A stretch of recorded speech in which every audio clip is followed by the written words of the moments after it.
सरकार और कंपनी मिलकर बहुत धोखाधड़ी की है, बहुत धोखा दिए हम आदिवासी लोगों को। कोई चीज़ का मालूम नहीं है तो इन लोगों को ठगा जाए कैसे, इतना धोखा दिए हैं।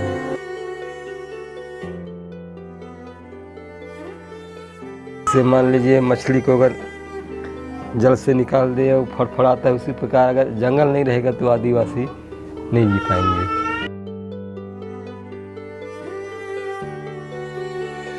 हसदेव आनंद, एक नाम जो आज सिर्फ एक जंगल नहीं, एक संघर्ष का प्रतीक बन चुका है। ये कंट्रोवर्सी सिर्फ एक जंगल को बचाने की बात नहीं, बल्कि उन लोगों के जीवन की बात है जो वहाँ रहते हैं और उस जंगल के साथ जुड़े हुए हैं। जोहार दोस्तों, स्वागत है आप सभी का हमारे YouTube channel the trails of Jharkhand में। आज हम बात करने जा रहे हैं एक बहुत ही खूबसूरत प्रकृति से भरा लगभग 1,70,000 हेक्टेयर में फैला हुआ एक जंगल के बारे में। जी हाँ, हम बात कर रहे हैं हसदेव जंगल की। हसदेव जंगल छत्तीसगढ़ राज्य में फैला हुआ है और बहुत ही घना ये जंगल है। हसदेव जंगल उत्तर छत्तीसगढ़ के 3 जिलों में फैला हुआ है। इसमें कोरबा, सूरजपुर और सरगुजा जिला आता है। यहाँ भारत सरकार ने कोयला खदान का प्रस्ताव रखा है, लेकिन यहाँ रहने वाले आदिवासी जंगल की कटाई पे कई सालों से विरोध कर रहे हैं। मुख्यमंत्री आज मेरे साथ में अन्याय हो रहा है। नेशनल लेवल पर आंदोलन भी हो चुका है। विरोध की वजह ये भी है कि ये इलाका 5वीं अनुसूची में आता है और अगर जंगल काट दिया जाता है तो हाथी इंसानों की बस्ती में आ जाएंगे और बहुत ही ज़्यादा प्रॉब्लम हो सकता है, जिसमें लोगों की जान की भी खतरा है। ऐसे में वहाँ माइनिंग के लिए ग्राम सभा की मंजूरी ज़रूरी है, लेकिन आंदोलन कर रहे लोगों का दावा है कि मंजूरी नहीं दी गई है। नहीं हो प्रस्ताव पास नहीं हो जाती है तब तक करवाते रहे हैं। भाई जब हम इनकार कर रहे हैं, 3 बार हमने ग्राम सभा मना किए, उनको सरकार को मान जाना चाहिए। वहीं ये पूरा इलाका हाथियों का बसेरा है और सैकड़ों हाथी इन्हीं की इलाकों में घूमते हैं। एक्सपर्ट्स के मुताबिक सरकार के इस डिसीजन से एनवायरनमेंट पर इसका काफ़ी बुरा असर पड़ सकता है। ये जंगल में हाथी, भालू, तेंदुआ, भेड़िया जैसे कई जीवों का घर है। ये जंगल जीवों से भरा हुआ है। इस जंगल में जानवरों की 25 से अधिक जनजाति है, जिनमें से 9 IUCN के मुताबिक अनुसूचित 1 की प्रजातियां हैं। इस जंगल में पक्षियों की लगभग 82 प्रजातियां हैं, जिसमें से 6 अनुसूचित 1 की प्रजातियां हैं। इसके साथ यहाँ कई तरह के लुप्त प्राय तितलियां हैं, जो उनके आवास के विनाश के कारण यहाँ से विलुप्त होते जा रहे हैं। और साथ ही साथ 167 प्रकार की वनस्पतियाँ इस जंगल में पाई जाती है, जिनमें से 18 को संकटग्रस्त के रूप में क्लासिफाइड किया गया है। और यहाँ कई तरह के प्रवासी पक्षियाँ हजार किलोमीटर से उड़कर आते हैं। और इस जंगल में टाइगर्स भी देखे गए हैं। इस जंगल में न ही केवल जंगली पेड़ पौधे, जानवर और इंसान हैं, बल्कि इस जंगल से हसदेव नदी भी निकलती है। ये नदी महानदी की एक प्रमुख सहायक नदी है। इस नदी के आसपास जितने गांव वाले रहते हैं, वे इसी नदी के पानी से अपने फसलों की सिंचाई करते हैं और इस नदी के पानी से लाखों लोग निर्भर हैं। और ये नदी सालों सालों तक बहते रहती है। एक्सपर्ट्स का मानना है अगर यहाँ माइनिंग की गई तो इसका काफ़ी बुरा परिणाम मिल सकता है। और खेती का भी इस जंगल की बायोडायवर्सिटी, ट्राइबल्स के जीवन और पूरे इकोसिस्टम के लिए बहुत ज़रूरी है। यहाँ के आदिवासी ट्राइब्स का जीवन इस जंगल पर ही आधारित है, लेकिन इसके नीचे छुपा है एक और खजाना, यानी कोयला। हसदेव जंगल के नीचे बिलियंस टन्स का कोल रिजर्व मौजूद है। इस वजह से कई माइनिंग प्रोजेक्ट्स को यहाँ से शुरू करने का प्लान बनाया गया। लेकिन जब 2011 में पहली बार माइनिंग के लिए क्लियरेंस दी गई, तब से यहाँ के लोग इसका विरोध करते आ रहे हैं। एक तरफ गवर्नमेंट का कहना है कि माइनिंग से डेवलपमेंट होगा, जॉब, रेवेन्यू और इंफ्रास्ट्रक्चर मिलेगा, लेकिन दूसरी तरफ यहाँ के ट्राइबल्स का कहना है कि माइनिंग से उनका जीवन खत्म हो जाएगा। डिफॉरेस्टेशन से वाइल्ड लाइफ और वाटर रिसोर्सेज पर भी बुरा असर पड़ेगा। आप समझ सकते हैं, अगर जंगल खत्म हो जाएगा तो उन आदिवासियों का अस्तित्व भी खत्म हो जाएगा।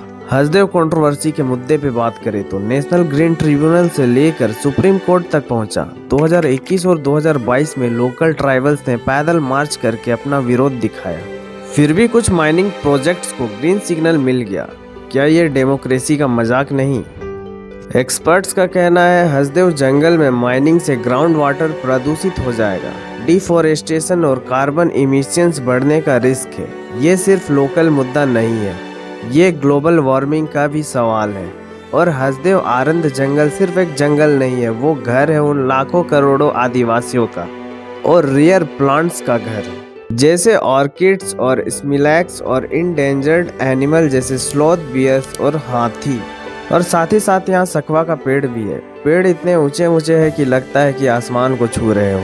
और ये जंगल 5 बिलियन टन्स के कोल के रिजर्व्स है जो कि सरफेस के पास में है, जिससे माइनिंग करना इजी होता है। सेंट्रल गवर्नमेंट ने इस रीजन को 23 कोल ब्लॉक्स में डिवाइड किया है, जिनमें से 6 को माइनिंग के लिए अप्रूव किया गया है और अडानी ग्रुप्स ने उनमें से 4 ब्लॉक्स कॉन्ट्रैक्ट अडानी ग्रुप्स के पास है, जिसमें केटे और आसपास गांव के ब्लॉक भी है। इन माइंस का कंस्ट्रक्शन कम से कम 1898 हेक्टेयर्स के जंगल को डिस्ट्रॉय कर रहा है। कोल्स के डिटेल्स आप वीडियो में देख सकते हैं।